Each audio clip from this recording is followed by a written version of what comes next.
The morning sun cast long shadows across the military base as Lieutenant Sarah Mitchell stepped out of her modest quarters. She had been stationed at Fort Henderson for only 2 weeks, but already she could feel the weight of countless stares following her every move. Being one of the few women on a predominantly male base was challenging enough, but what made her situation even more difficult was the deliberate decision to keep her true background hidden. Sarah walked with purpose toward the mess hall, her uniform crisp and perfectly pressed.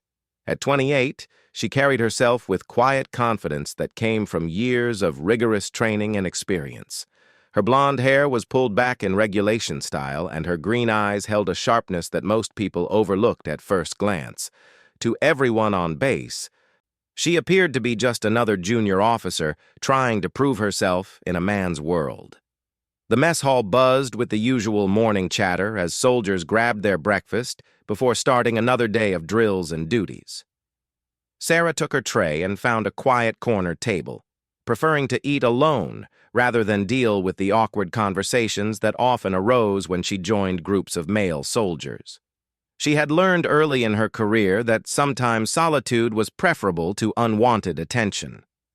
"Well, well, look what we have here," came a booming voice from across the room. Colonel James Crawford, a man in his mid-40s with graying hair and a permanent scowl, approached her table with deliberate swagger. His chest was covered in ribbons and medals, and he wore his authority like armor. "The little lady thinks she can sit with the big boys." Sarah looked up from her breakfast, her expression remaining neutral despite the familiar pang of frustration. Colonel Crawford had made it his personal mission to make her life difficult since her arrival. She had encountered men like him before, those who believed that military service was exclusively a man's domain and that women were merely obstacles to be overcome or removed. "Good morning, Colonel Crawford," Sarah replied politely, her voice steady and respectful. She had been raised to show proper military courtesy, regardless of how she was treated in return. "I trust you slept well." Crawford laughed, a harsh sound that drew attention from nearby tables. Several soldiers turned to watch the interaction, some with amusement, others with discomfort. This had become a regular morning entertainment, though few dared to intervene when a colonel was involved. "Oh, I slept just fine, sweetie," Crawford said, emphasizing the condescending endearment. "But I've been thinking about your performance in yesterday's training exercise. Quite frankly, it was embarrassing. I've seen high school students handle weapons better than you did." The comment stung because it was entirely unfair. Sarah had performed flawlessly during the exercise, hitting every target with precision and demonstrating tactical knowledge that impressed even the seasoned sergeants. But Crawford seemed determined to find fault with everything she did, no matter how well she performed. "I followed all procedures correctly, sir," Sarah responded, keeping her voice level. "My accuracy scores were within the top 10% of the unit." "Top 10%? Crawford scoffed, loud enough for half the mess hall to hear. "Maybe if we grade on a curve for the ladies. In the real military, the one that matters, your performance would barely qualify you to clean latrines." Sarah felt her jaw tighten slightly, but she maintained her composure. She had dealt with worse than Crawford during her career, though his particular brand of harassment was becoming increasingly tiresome. What frustrated her most was not his inability to see her true capabilities, but the example he was setting for younger soldiers who might adopt his attitudes. "Perhaps you'd like to review the official scoring records, sir?" Sarah suggested diplomatically. "I believe you'll find my performance meets or exceeds all established standards." Crawford's face reddened with anger at what he perceived as insubordination. "Are you questioning my assessment, Lieutenant? Because last time I checked, I've been in this uniform for over 20 years. I was leading men into combat while you were probably playing with dolls." The mess hall had grown noticeably quieter as more soldiers became aware of the confrontation. Sarah could feel dozens of eyes on her, waiting to see how she would respond. Some faces showed sympathy, others curiosity, and a few displayed the same dismissive attitude as Crawford. I'm not questioning your experience, sir, Sarah said carefully. I'm simply stating the objective facts regarding yesterday's exercise. Objective facts, Crawford repeated mockingly. Let me give you some objective facts, sweetheart. This isn't summer camp. This isn't some corporate office where you can charm your way to the top. This is the United States military, where strength, courage, and leadership actually matter. And frankly, I don't see any of those qualities in you. Sarah took a slow sip of her coffee, using the moment to collect her thoughts. She had been in similar situations before, but each time it happened, she felt the same mixture of anger and disappointment, not just at the individual behaving badly, but at a system that sometimes allowed such behavior to flourish unchecked. I understand your concerns about maintaining standards, sir, Sarah replied diplomatically. I share your commitment to excellence in military service. Crawford laughed again, clearly enjoying what he saw as an easy target. Your commitment to excellence? That's rich. Tell me, Lieutenant, what exactly have you done to earn your place here?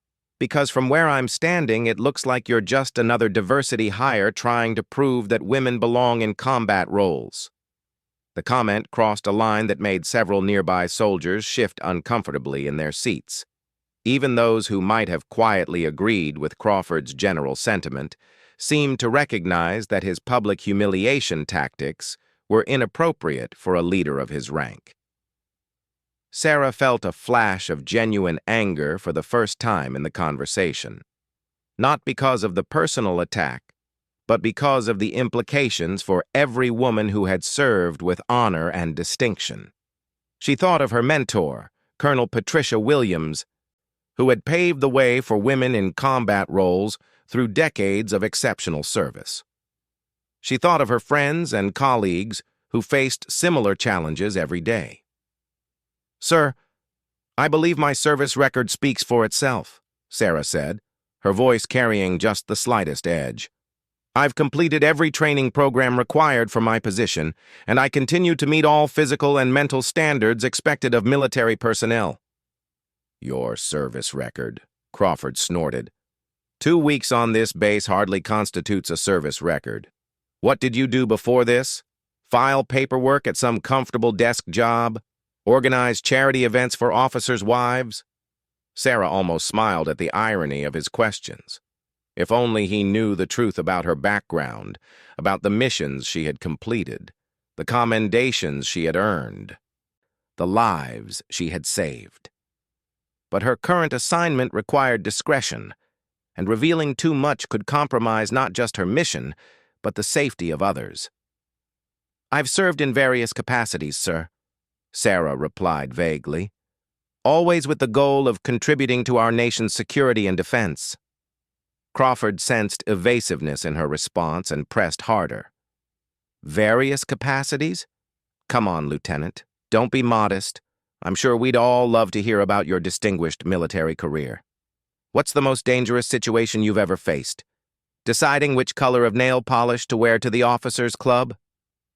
The crude comment drew some uncomfortable chuckles from a few soldiers, though most seemed embarrassed by their commanding officer's behavior. Sarah noticed Sergeant Martinez at a nearby table, looking particularly uncomfortable. He was one of the soldiers who had worked with her during training exercises and had witnessed her capabilities firsthand. I prefer to let my current performance speak for itself, sir, Sarah said, refusing to be baited into revealing details that could compromise operational security. Current performance, Crawford repeated.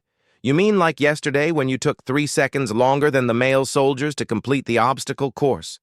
Or when you needed help lifting equipment that any real soldier could handle alone?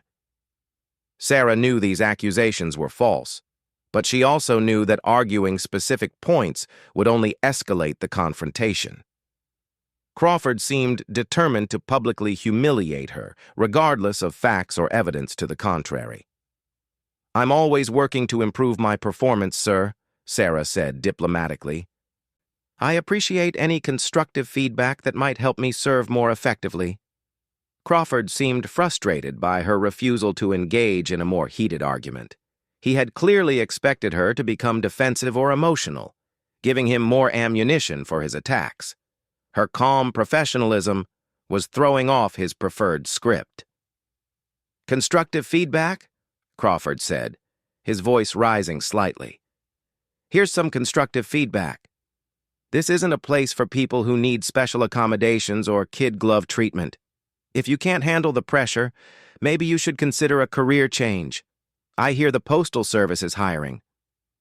The mess hall had become almost completely silent now, with soldiers at nearby tables openly staring at the confrontation. Sarah could see a mixture of emotions on their faces. Some showed embarrassment at their colonel's behavior, others seemed to be enjoying the spectacle, and a few appeared genuinely concerned about the situation. Sarah finished her coffee and began clearing her tray, signaling her intention to end the conversation. She had learned that sometimes the best response to bullying behavior was simply to refuse to participate in it. "Thank you for your feedback, Colonel Crawford," Sarah said, standing up. "I'll certainly take your comments into consideration as I continue my service here." Crawford wasn't ready to let her go so easily. "Don't walk away from me when I'm talking to you, Lieutenant. We're not done here." Sarah paused and turned back to face him, her expression perfectly neutral. "I apologize, sir. Did you have additional official business to discuss?" The question was perfectly reasonable and professionally phrased, but it highlighted the fact that Crawford's harassment was personal rather than professional. He seemed to realize that continuing the confrontation in such a public setting might reflect poorly on his own leadership. "Just remember what we talked about," Crawford said, trying to save face. "I'll be watching your performance very closely." "I understand, sir," Sarah replied, then turned and walked calmly toward the exit. As she left the mess hall, Sarah could hear whispered conversations starting up behind her. She knew that some soldiers would be discussing what they had witnessed, perhaps questioning whether Crawford's behavior was appropriate. Others might be making their own judgments about her ability to handle military life. Walking across the base toward her next duty assignment, Sarah reflected on the morning's events. She had faced worse challenges than Colonel Crawford, but his particular combination of arrogance and ignorance was especially grating. What bothered her most was not his opinion of her capabilities, she knew her own worth, but the toxic environment he was creating for other soldiers. Sarah thought about the younger female soldiers who might be assigned to this base in the future. Would they face the same kind of harassment? Would Crawford's behavior influence other officers to adopt similar attitudes? The military had made significant progress in recent decades regarding gender equality, but individuals like Crawford represented stubborn pockets of resistance to that progress. As she walked, Sarah noticed Lieutenant Kevin Thompson approaching from the opposite direction. Thompson was about her age and had been friendly during her first week on base. He had seemed genuinely interested in her professional opinions and had never made her feel unwelcome or out of place. "Morning, Sarah," Thompson said as they passed. "Everything okay? You look like you're deep in thought." Sarah appreciated his casual, respectful tone. It was such a contrast to Crawford's condescending attitude. "Just thinking about training schedules," she replied diplomatically. "How's your morning going?" "Can't complain," Thompson said, though I have to say Crawford seemed particularly worked up during breakfast. "I hope he wasn't giving you too hard a time."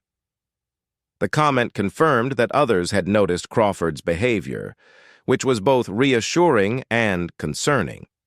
Sarah appreciated Thompson's implied support, but she didn't want to put him in an awkward position by involving him in her conflicts with a superior officer. "Colonel Crawford has high standards," Sarah said carefully. "I respect his commitment to excellence." Thompson studied her face for a moment, clearly reading between the lines.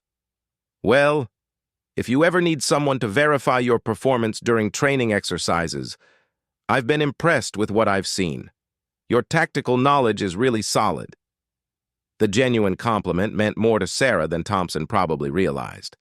After Crawford's morning assault on her competence, It was refreshing to receive recognition from someone who had actually observed her work objectively.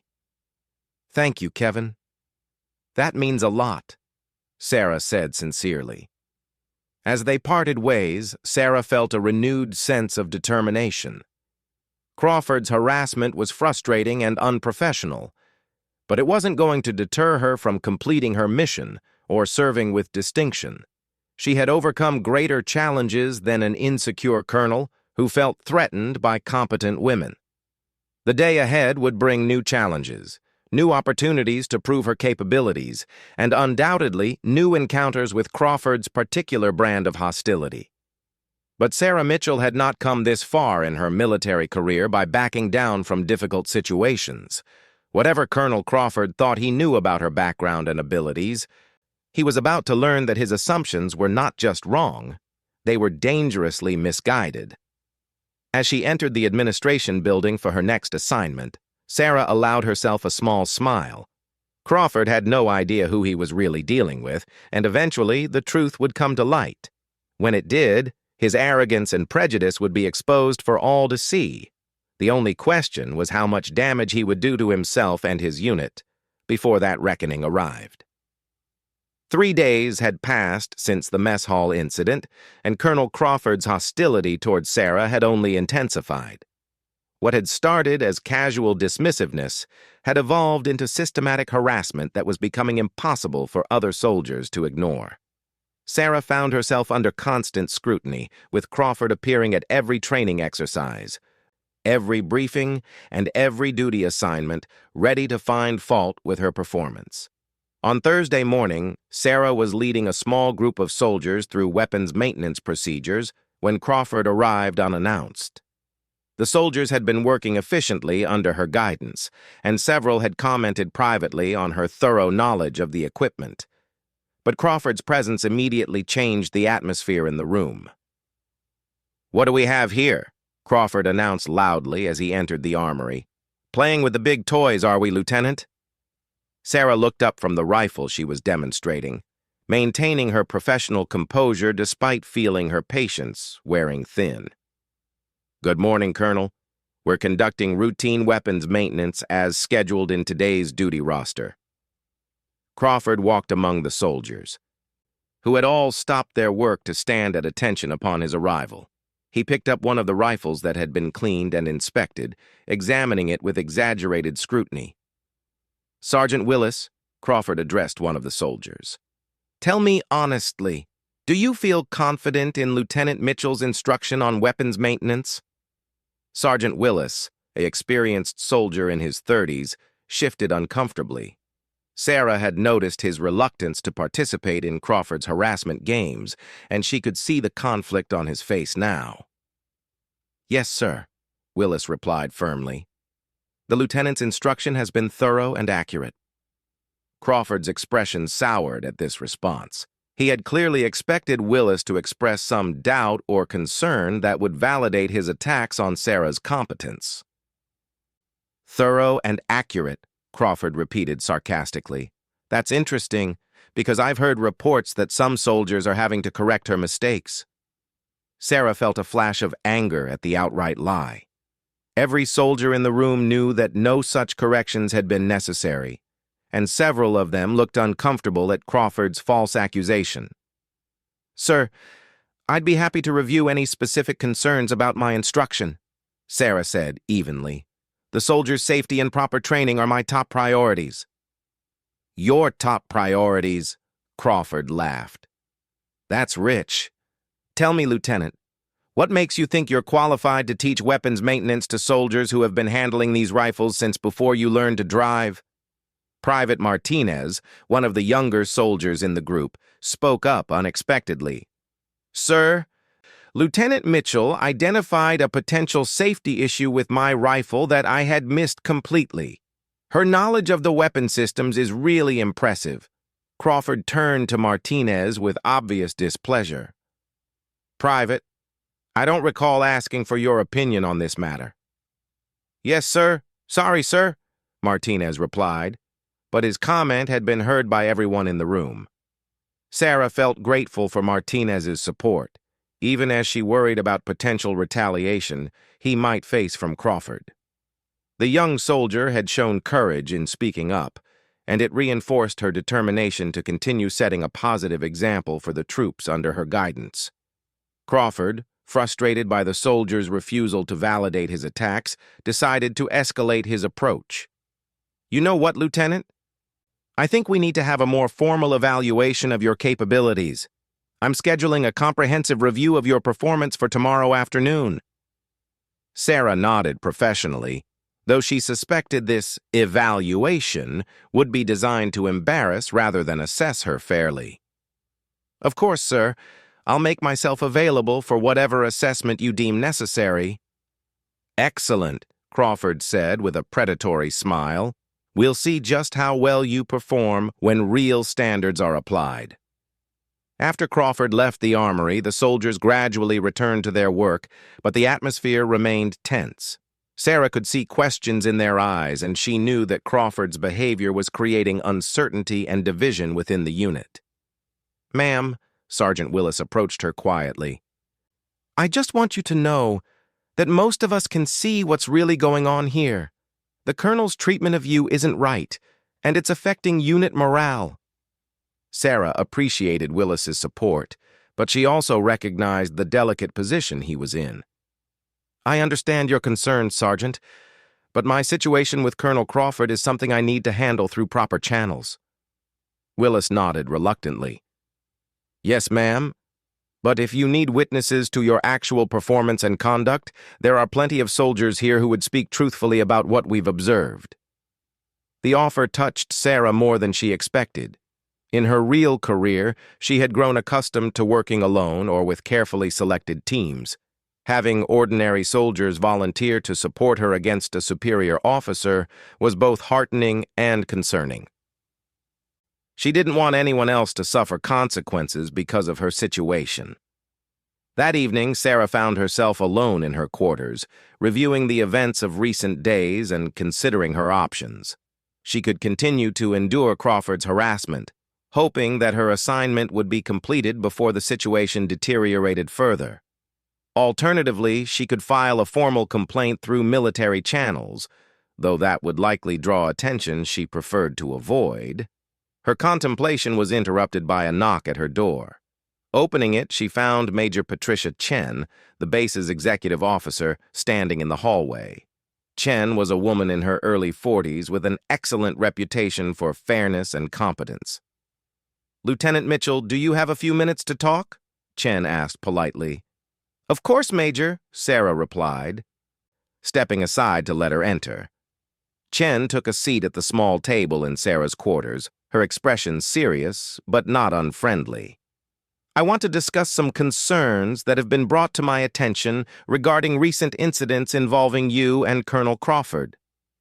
Sarah felt a mixture of relief and apprehension. Relief that someone in authority was finally addressing Crawford's behavior, but apprehension about potential complications for her mission. "I appreciate your concern, Major, but I can handle the situation with Colonel Crawford," Sarah said carefully. Chen studied her for a moment.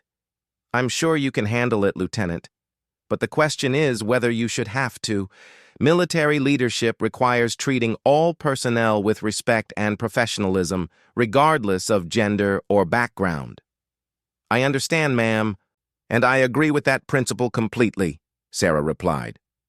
"Good," Chen said, "because what I've witnessed and what has been reported to me suggests that Colonel Crawford is failing to meet that standard.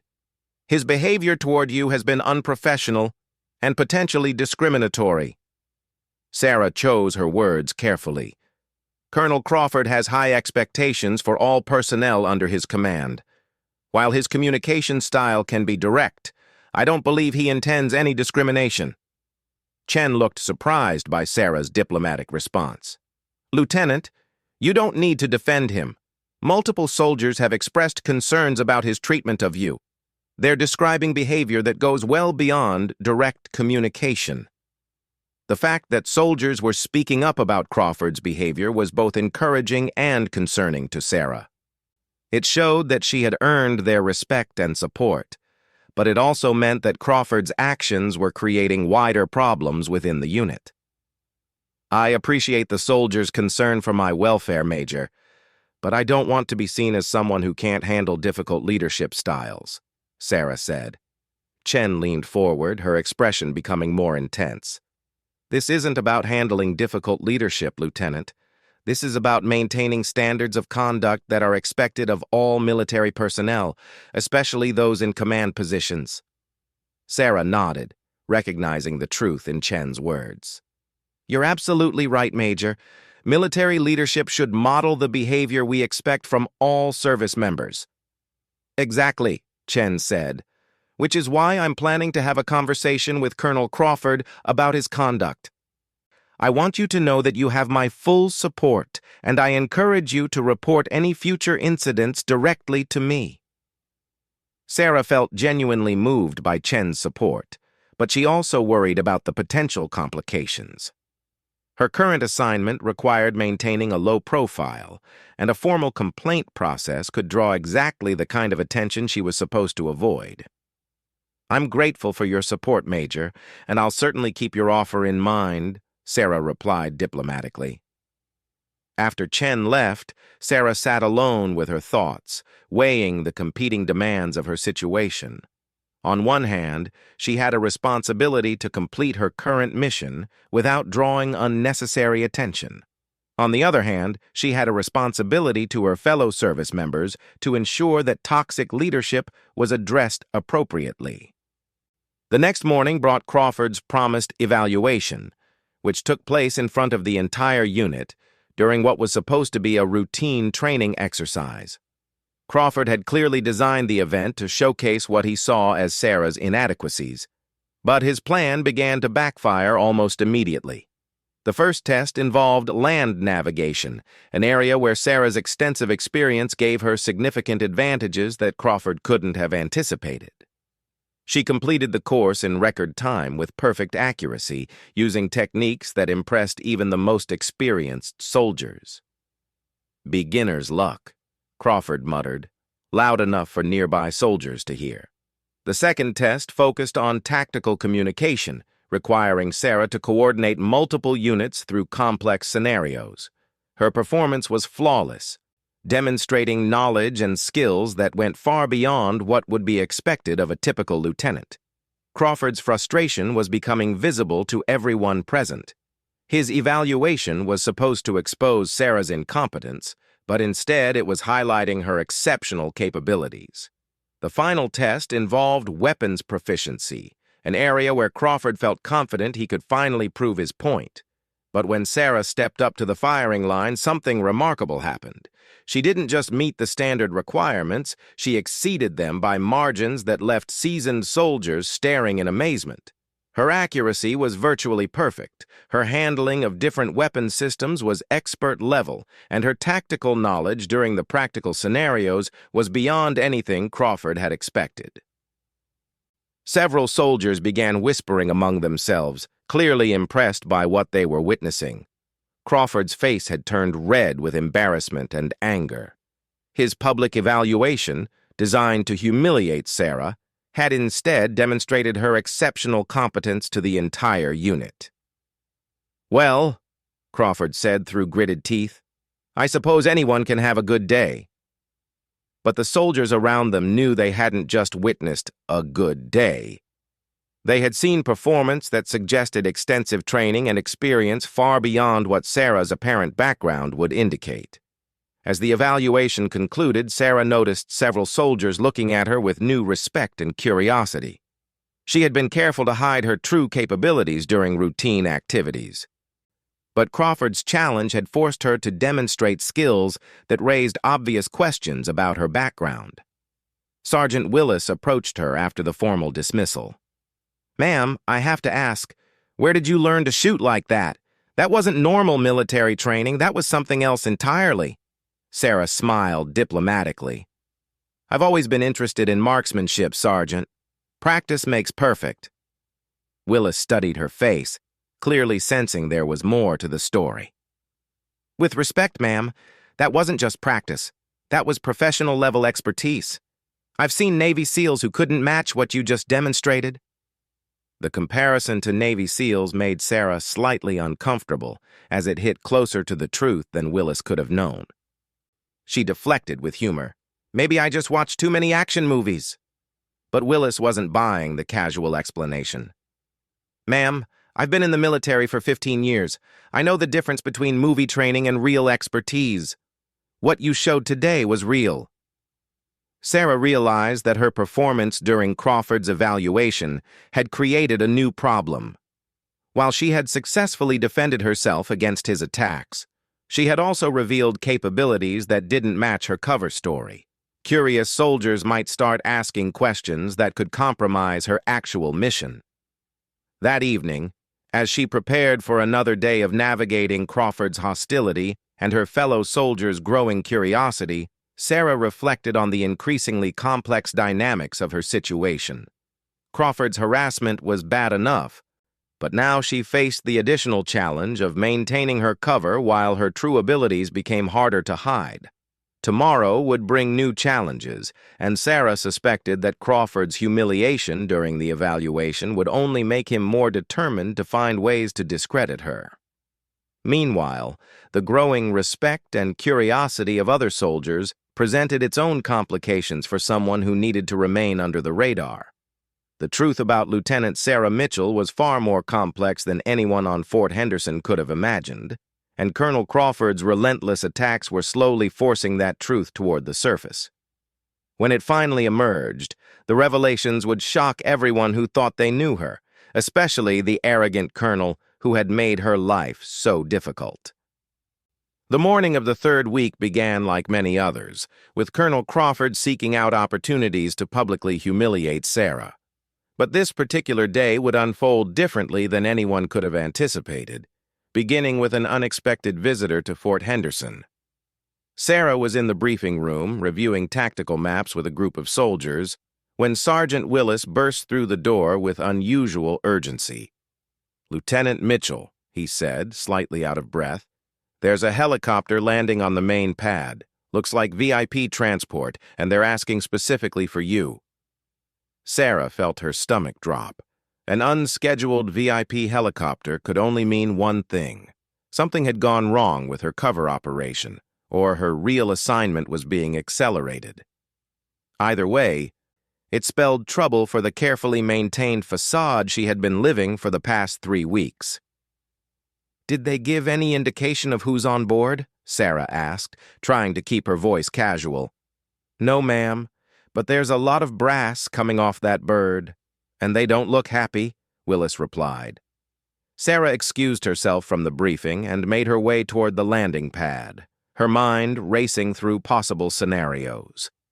As she approached, she could see a military helicopter settling onto the tarmac, its rotors beginning to slow. Even from a distance, she could make out several figures in dress uniforms preparing to disembark. Colonel Crawford had apparently also noticed the arrival of unexpected VIPs.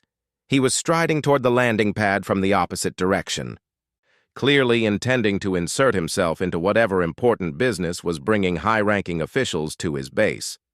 "Lieutenant Mitchell," Crawford called out as they converged near the helicopter, "I don't know what kind of trouble you've gotten yourself into, but I want you to remember that this base reflects on my command." Sarah was about to respond when the helicopter door opened and 3 figures stepped onto the tarmac. The first was General Patricia Williams, a 2-star general whom Sarah recognized immediately but had hoped never to encounter during this assignment. The second was Colonel Marcus Thompson, a distinguished officer from the Pentagon. The third figure made Sarah's heart race. It was Director James Harrison from the Defense Intelligence Agency. Crawford stepped forward with his characteristic swagger, apparently oblivious to the gravity of the situation. "General Williams, Colonel Thompson, welcome to Fort Henderson. I'm Colonel James Crawford, commanding officer of this installation." General Williams barely acknowledged Crawford's greeting, her attention focused entirely on Sarah. "Lieutenant Mitchell, we need to speak with you immediately. There's been a development in Operation Nighthawk that requires your immediate attention." Crawford's eyes widened at the mention of what was obviously a classified operation. Sarah could see the confusion and growing concern on his face as he realized these high-ranking officials had come specifically to see the woman he had been harassing for weeks. "I'm sorry, General," Crawford interjected, "but I think there may be some confusion. Lieutenant Mitchell is just a junior officer assigned to routine duties here. She couldn't possibly be involved in any major operations." General Williams turned to look at Crawford for the first time, her expression cold and disapproving. "Colonel, I think you're the one who's confused. Lieutenant Mitchell is one of our most valuable intelligence operatives, and she's been conducting a critical assessment of base security protocols while maintaining her cover." The words hit Crawford like a physical blow. Sarah could see the color draining from his face as the implications began to sink in. Around them, soldiers who had been drawn by the unusual activity were beginning to gather at a respectful distance, sensing that something significant was happening. Director Harrison stepped forward, his expression stern. "Colonel Crawford, we've been monitoring communications from this base, and we're aware of certain incidents involving Lieutenant Mitchell. We need to discuss those incidents in detail." Crawford's mouth opened and closed without sound as he struggled to process what he was hearing. The junior female officer he had been ridiculing and harassing for weeks was actually a high-level intelligence operative conducting a secret evaluation of his base. But she's just a lieutenant," Crawford stammered weakly. Colonel Thompson from the Pentagon spoke for the first time, his voice carrying unmistakable authority. "Actually, Colonel, Lieutenant Mitchell's current rank is part of her cover identity. Her actual rank is Colonel Sarah Mitchell, and she significantly outranks you in both official military hierarchy and security clearance." The revelation sent shockwaves through the growing crowd of soldiers. Sarah could hear gasps and whispered comments as the truth finally came to light.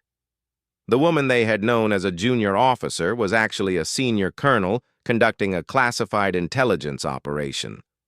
Crawford looked like he might faint. The little lady he had been treating as an incompetent nuisance was actually his superior in every meaningful way. Not only did she outrank him, but she had been evaluating him and his command while he publicly humiliated himself with his harassment and discrimination. "There must be some mistake," Crawford said desperately, his voice barely above a whisper. General Williams produced a folder containing official documents. "There's no mistake, Colonel. Colonel Mitchell has been conducting a comprehensive assessment of security vulnerabilities and leadership effectiveness at installations across the region. Her mission here was to evaluate whether Fort Henderson meets the standards required for classified operations." Sarah finally spoke, her voice carrying an authority that had been carefully hidden for weeks. "Colonel Crawford, I want to thank you for making my assessment so thorough. Your behavior toward me provided valuable insights into the leadership culture at this installation." Crawford's face went through several shades of red as the full scope of his humiliation became clear. Every dismissive comment, every public harassment, every attempt to undermine her credibility had been witnessed not by a helpless junior officer, but by a senior intelligence operative who was evaluating his fitness for command. "The performance evaluation you insisted on conducting was particularly enlightening," Sarah continued, her tone professional but with an edge of satisfaction. "It forced me to demonstrate capabilities that I had been carefully concealing, but it also revealed a great deal about your leadership approach and judgment." Director Harrison opened his briefcase and withdrew another set of documents. "Colonel Crawford, based on preliminary reports from this assessment, there are serious questions about your conduct and its impact on unit morale and effectiveness." Crawford finally found his voice, though it was shaky and desperate. "General Williams, I had no idea. If I had known who she really was." "But that's exactly the point." "Colonel," General Williams interrupted sharply, "how you treat subordinates, especially female personnel, shouldn't depend on their hidden rank or connections. Military leadership requires treating all personnel with dignity and respect. Sergeant Willis, who had been standing with the other soldiers watching the scene unfold, stepped forward. "Ma'am, if I may," he addressed General Williams, "Colonel Mitchell earned the respect of every soldier in this unit through her competence and professionalism, even while dealing with constant harassment." Other soldiers began nodding in agreement, and several spoke up with their own observations about Sarah's capabilities and Crawford's treatment of her. The young Private Martinez, who had defended Sarah's instruction during the weapons training incident, found his courage again. "Sir," he addressed Director Harrison, "Colonel Mitchell saved my life during a training exercise by identifying a safety issue that none of us had noticed, and she did it while she was being treated very unfairly." The testimonials from the enlisted soldiers clearly impressed the visiting officials. General Williams made notes as several more personnel stepped forward to describe Sarah's competence and Crawford's harassment. Crawford tried desperately to salvage the situation. "Colonel Mitchell, I apologize if my training methods seemed harsh. I was simply trying to maintain high standards." "High standards," Sarah repeated, her voice cutting through his excuses. "Is that what you call publicly humiliating personnel based on gender stereotypes? Is that what you call making false accusations about performance? Is that what you call creating a hostile work environment?" Director Harrison consulted his notes. "Colonel Crawford, we have documented multiple incidents of discriminatory behavior, harassment, and abuse of authority. These incidents occurred while you believed you were dealing with a junior officer who had no recourse against your actions." The crowd of soldiers had grown larger, and word was spreading throughout the base about the dramatic revelations taking place at the landing pad. Sarah could see a mixture of emotions on their faces: shock at her true identity, satisfaction at Crawford's comeuppance, and perhaps some concern about their own interactions with her during her undercover assignment. Colonel Thompson stepped forward with official paperwork.